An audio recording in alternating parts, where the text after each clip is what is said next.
আর পরিবেশ পরিস্থিতি দেখি না হলে এখন রকমারি বেশি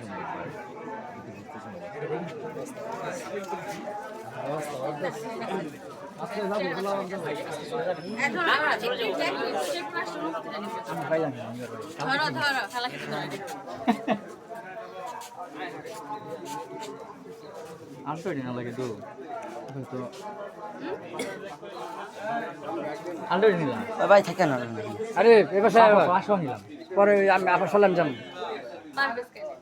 আমার ফার্স্ট টাইম দেখা আমাদের শেরপুরে এইবার নিয়ে কতবার হলো আসা? এটা নিয়ে 3 বার হলো। আচ্ছা, এই যে মানবিক কাজে আসছেন কেমন লাগে?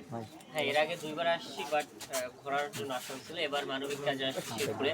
আপনারা জানেন বিলাল ভাই এর আগে আমাদের উত্তরবঙ্গের জন্য কাজ করেছে, তো সেখান থেকেই আমাদের একটা কৃতজ্ঞতার একটা জায়গা থাকে। ওই জন্যই আমি শেরপুরে আসছি ভাইয়ের, বিশেষ করে ভাইয়ের জন্য যেন কাজটা সফলভাবে করে দিতে পারে।